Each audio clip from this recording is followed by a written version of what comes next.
Hello, this is David Dean, and welcome back. And actually, let's see. Sorry, just thinking out loud. On the Storm Shield Defense number 3 for Plankerton, I had a new amplifier. I had also made some changes to my home base and to the previous amplifier. And for those people who just wanted to see gameplay, I decided I wanted to do this as a second video for people like myself who really get into the details and want to see how all the traps are made and everything. First of all, over here, since we got flingers, I changed this up. It used to be arches here, but if the flingers threw something up here, they could just walk straight down the ramp and straight into the amplifier. That would be bad. So we changed that to the half walls, and we got a few arches in the middle holding it up. But overall, I kind of want to change the whole design. Don't know if I'll get to that, but that's a talk for another day. I did over here, fortunately on the west side where the first wave came through, I added in a wall like I did on the other side, where basically, once again, using my rule of 3, have 3 walls, an entrance, 3 walls, an entrance, and then 3 walls, which worked perfectly. Nobody tried to bash the outside walls. Everybody walked in. This is a great 2 tile by 1 tile little trap tunnel you can put in any mission. And do not put a half wall in the entrance or the middle, but whatever is the last exit, that's where you put the half wall. In this case, the 1x2 trap tunnel feeds into another wall launcher, so I kept that open. And the reason I keep it open is because what is supposed to happen is, yeah, the mobs may get by this one or this one by just going through right towards the middle, but they have to get through this little entrance. They hit this launcher, they get sent back, then they get hit by this one, then hit by that one, and then they're thrown out of the pit altogether, or out of the trap tunnel. That would work great, except for one big thing. If you watch the video, it was a total failure of wall launchers on this side. For the first wave, we had mobs just coming in left and right. We had the propane husk coming in, and I did not see a single launcher work. They walked right by them. They were standing here trying to target me and stuff. Still totally missed. And yeah, but amazingly, I do build kind of for, well, what happens if something goes wrong? And it went wrong, but the trap tunnel ate them up. And here, I even had propane thrown at this. Just bounced right off because it's 3-ply metal with my constructor's base. Also doing my skill tree, I hit the skills, leveled those up, that increase my building structure damage resistance. So my stuff is as strong as it possibly can be. And that is it really for the home base, except for the fact the trap tunnels I showed you over there, I had one of those here on the east side, and I scrapped it to build amplifier B. But before we get to amplifier B, we'll head over here to, actually, this is a good place for a launch pad. But then again, every place is a good place for a launch pad. I love launch pads. All right, over here, first of all, I had somebody ask me the question as far as, got to get over there, how I was going to handle this west side now. I was hoping the spawn point was down here. I had run all these before on my other account, but yeah, that was 7 months ago and did not recall that the spawn point is up here. And I had a bunch of mobs spawn up here and just come walking over towards the amplifier. My response was wall launchers, so I got 2 to the side, and then wall launchers punching them back, and now it's all 3-ply metal. I did a hastily build on Storm Shield Defense number 2 as they were coming in, and was only able to get 1 ply, I think, of stone up there, and they just beat through that pretty quick. Hopefully this is good enough that if a spawn does happen up there, it will slow them down enough that it won't be an issue again. But once again, I'm relying on wall launchers, which have failed me on almost every single Storm Shield defense. One of the waves, the launchers won't work in one area. So we'll keep trying to figure that out. But right now, that's what I'm going to go with. And hopefully it's all right.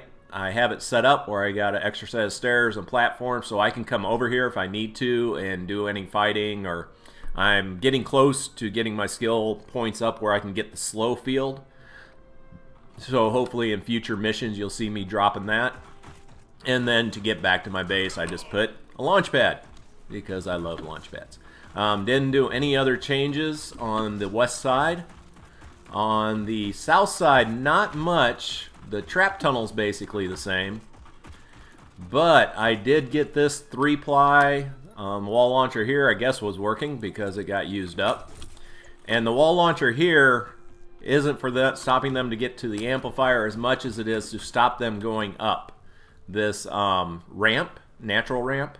And Husk aren't too bright. They won't come in here and start beating on the metal. They'll first try to beat this down and then head up. And just to show you, up here, even if they beat through 2 layers of 3-ply metal, they have to get up here and then they get hit by launchers as they're trying to beat through more metal. And I'm just going to keep a close eye on this, see how much they try to get in there. I do know from running it before in later waves, I've had smashers try to beat this down and go through, and I will just have to adjust that as we go. Now on this one, the launchers were working.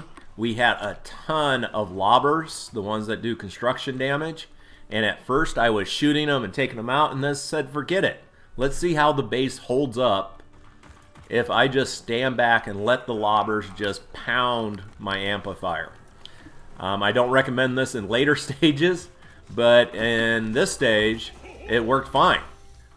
They were pounding this piece of metal here, and it needs 5 repair, and they didn't even do 1,000 points to it. It was still very healthy, so we'll do a heal on that. And yeah, this held up, and even if they got through this, if you watch my other video explaining how I built my amplifier, they'd have to go through 4 more pieces of metal. And with my base, and my base also does regeneration. It's a slow regeneration, but it does it.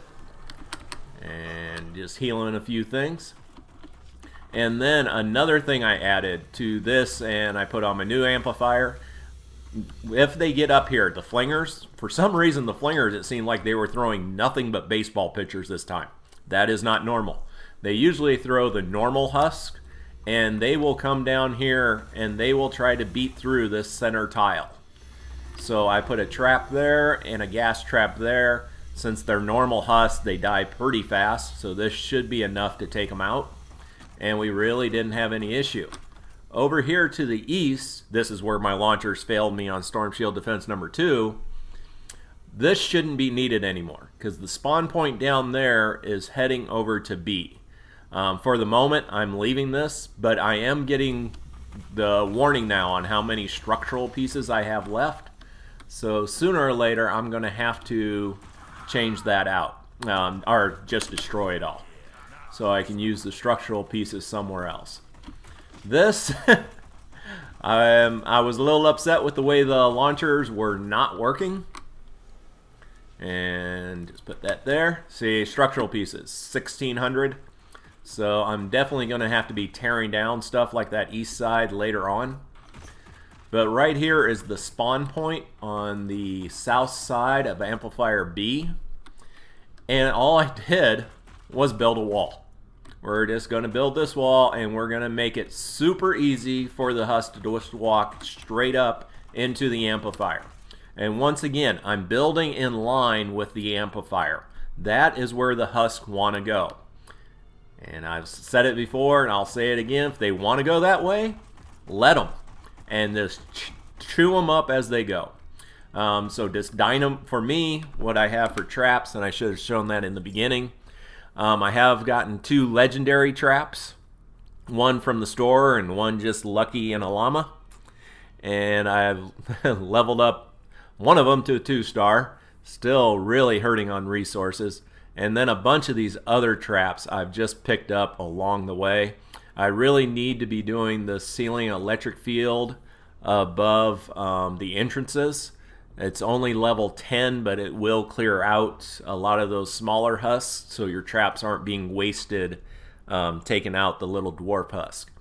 But on this, yeah, I got great dynamos, so really using those, but been running out of nuts and bolts, so I've been going to industrial zones to do missions, and that helps out a lot. Got my floor launchers. Usually I only use this at the base of my amplifier, but I'll show you on the other side of amplifier B. Since I wasn't trusting my wall launchers, I did a build that does a lot with the floor launchers. Got a legendary heal pad, which is great, but I never really use heal pads except for the ones I find in missions. And whatever I find in the missions, I put it at the top of amplifiers, which you've already seen. And then wall darts I use quite a bit. They are great for just taking out mainly at the spawn points, and they shoot over a long area. If a mob was within 3 tiles, it will set it off, and then it shoots out 6 tiles. And then gas traps and floor spikes. But on the wall darts, that is great here, just for the spawn point. So the second these things spawn, these things are detecting it, and they're shooting out 6 tiles all the way through the spawn point, just clearing out those little annoying ones. But here, come in this. If I were to redo this, I'd have the electric or the ceiling electric field trap here, because it goes out for the area effect. And then gas dynamo. I don't know if I put dynamos on this wall if it would function. I think the stairs are cutting off most of it. I may need to run a test on that. But yeah, they're coming up here. They're getting hit by 3 sets of dynamos. They're getting hit in the back by wall darts, and they're getting gassed. On the top one, I have a tire trap. Yay! Found in a mission. Tire traps in general are not all that good, except for on stairs or slants, where they do a lot of annoyance. They have an actual physical quality to them, causing the mobs to get knocked around, but it will also cause me to get knocked around. So if I'm running through this trap tunnel with the husk, and the husk trigger it, those tires will slow me getting up here also, but it's usually a very minor issue. Once they get up here, I did put a launcher with a timeout room, and it worked great. Fortunately, this launcher worked. As you saw, we had smashers coming up, and it tore them up. And then 1 or 2 did make it all the way to here, and that launcher sent them down here into the pit area. As I mentioned in the video, and just doing a little bit of healing from a smasher that charged up here. And actually that should have a dynamo on it. I'm trying to change it up a little bit, because I have places where I have launchers sending mobs off back down to the ground. And like Husky Husk, you can keep that going 5 or 6 times. They'll just keep going around, up, get up here, get hit by the launcher, go back down. That eats up my launcher. But also if you're doing a kill 500 Husk mission, it makes that mission just go on and on and on. Where if you have launchers dropping them into trap pits, those pits eat up those mobs in a heartbeat, and it makes the mission much shorter, and your launchers are not getting eat up as fast, which is a pretty important thing. But the rest of my build here, this did not get hit too much, but it definitely will in the future. This is my second tunnel, once again doing 1, 2, 3 and an opening. It's an opening along a cliff face, and that's why there is not a roof piece here, because if I did a roof piece there, mobs could head up, or they actually will spawn over here later, or in future Storm Shield defense missions. but I'm hoping they won't. Yeah, that looks like they could drop down there, so I may take out that ceiling tile. But I have had in Storm Shield defense missions before where I built an amazing trap tunnel and I did not realize there was one cliff. Mobs could just drop down, walk along the top of my trap tunnel straight to my amplifier. That is not fun. So I'll probably be taking out that ceiling tile and then it'll be good. But also, mobs will be coming down here, and instead of just making a huge trap pit area using up a ton of resources, I just put holes in my trap tunnel. And once again, applying the rule of 3, 1, 2, 3, 1, 2, 3. So they should come in here. It's at the end of the trap tunnel, but the vast majority are still going to get eaten up. They come in, launcher to a trap timeout area, and I just did it every other one. So this one has an opening, and then another launcher trap timeout, opening, launcher, timeout, and then here, this pit is kind of a timeout area for the launchers up defending the amplifier right near it. It is also a timeout area for the launcher up there, and then for the launcher here. I was accidentally, I fat fingered this. This is supposed to be a dynamo here, not the wall launcher, because I don't want things getting shot over the short wall. But I also didn't feel like bashing it out, so we'll just leave it for now. But that is the south side.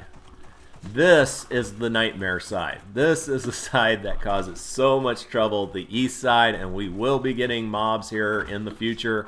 There's nowhere I can place an amplifier over there to get rid of this spawn point. But this one is built on this hill. You can't cut off this hill in any way, shape, or fashion. You can't build on it. And even here, if I try to put up walls, they can still get around it over here. So basically, you have to do everything you can, and unfortunately, the slant is in line with the amplifier, where usually I love to build. So basically, you want to put up metal or something to annoy the hell out of the mobs to the point they come up here into the trap tunnel and get eaten up and sent back around. And I will probably go back and put in floors here, not for the mobs to walk on, but for the mobs to beat their way through. Basically, for the mobs, it's a ceiling. They have to beat through to get to this tile, to beat through that, to get to the amplifier. And hopefully, the more things you put there to make it them have to beat through, the more likely they are to go into your trap tunnel over here. The reason for an opening in the trap tunnel ceiling is because of up here. Once again, I don't want mobs walking to the amplifier on ceilings, so I make sure I have holes in the ceiling, and then they can drop down into the trap tunnel. There should not be many spawns up here. I don't remember much, but once again, putting up a 3x3 wall, another wall. This one actually has 4 just to take it to the end, but we should be good. And this will hopefully force them into the trap tunnel, which is why I have an opening in the side there. Or come over here to the side I really love. This one's a nice, easy, fun build. North, I mean, you got kind of standard one to the south, the way to trap it and build. East is a pain in the butt, but north is fun because it has a bunch of little cliff areas that you can send them down to. Once again, I was not 100% confident with wall launchers. I do use them here, but I'm really relying on floor launchers as backup. And what I did here is basically a bunk bed approach to the timeout rooms, where if you get hit by the wall launchers, you go back into the first floor timeout rooms. If you get hit by the launchers, you hit a 45 and go to the upstairs timeout rooms. So either way, hopefully everything through here is going to get eaten up. Once again, going with the strategy of doing the launcher not to the ground, but doing the launcher to a trap pit. So they're in here, they want to get out. This launcher on the ground is pushing them back into the trap pit where they're getting hit by dynamos. And this one actually has a tire trap also. And then back here, This is where they enter. I probably will add on here just like wall darts, along with some over here and here, just to eat them up. But also the lobbers will stand back here and target your amplifier. And if you put up those wall darts, the wall darts will just keep shooting the lobbers, and the lobbers will keep just standing right where they're at. And actually right now I'm going to go ahead and I'm putting down these floors. I'm not going to do anything with them now, but what I want to know is where the spawn point is. Precisely. I mean, the exact tiles. So that I know, like, if all these blow up over here, but these stay solid, well, then I can place traps here for future ones. But I don't want to use a ton of resources and place a ton of traps over here and then have them get all blown up when the spawn point occurs. So this is a good way, if you have an open area, to find out where the exact spawn point is when it occurs and know what tiles you can build on. Definitely a good thing. Alright, that is about it. I want to get on top of the amplifier quick, but yeah, they just come right through here. If they get all the way over here, they are getting hit by 2 launchers that sends them down, and they do have to go all the way back. But the only thing getting to this point should be maybe smashers, maybe a few husky husk. And then up here to the amplifier, once again, I have a launch pad or floor launcher with a 45 and 2 dynamos. Anything comes up here is just going to get sent right back down. And hopefully we'll be seeing this in the future. Once again, if we get anything that spawns up there, which I don't recall ever happening, they should all feed off and drop right down. Once again, that's why I got an open ceiling. And the other reason I wanted to keep this all open, there is, you know, like right here would be a great place to put a wall with a launcher or wall darts or something. But I wanted it open so that you guys watching this could see how the trap actually works. And hopefully we'll be seeing that in the future. And let's see, getting up top. And one thing I've done is put half walls around the amplifier where I got my jump pads, so that if any mobs get back here by like flingers or things like that, they cannot get to the amplifier. And actually I saw on the last mission, Storm Shield Defense 3, pitchers were getting thrown up there by the flingers, and then they were dropping down here. So I'm going to put dynamos on both sides of those, and that way if anything ever drops down again, it's taken out the second it lands. But once again, center tile, a trap with a gas trap on top, and then just a heal pad I found in the mission, and then launch pads to get around quickly wherever I need to go. So that is it right now for Storm Shield Defense number 3 post review. If you got questions, let me know. I'd love to hear your comments, your thoughts. Like I said, I'm trying to do different builds on everything. Just a different look on how you can do different trap tunnels, ones that fit your play style better, and just having fun experimenting. I did not know if this was going to work. I didn't know if the mobs were just going to attack the stairwell and then try to come up into the amplifier a totally different way. So this was a pure experiment build, and it worked perfectly. And hopefully it's something you guys can use in the future. And I really look forward to showing this one off in the future. This one, the 2 sides of it, the east and north, will get attacked throughout all 10 Storm Shield defenses, or have the possibility of being attacked. You won't be putting up any new amplifiers over there. As you can see, there's an amplifier there. I'm going to try not to place it as long as possible, because I want to see how well this keeps holding up, because it's like I said, it's a totally new trap design, and I want to see it tested at the highest levels possible. So there you go. Enjoy and have an amazing day, and hopefully they'll fix the wall launchers.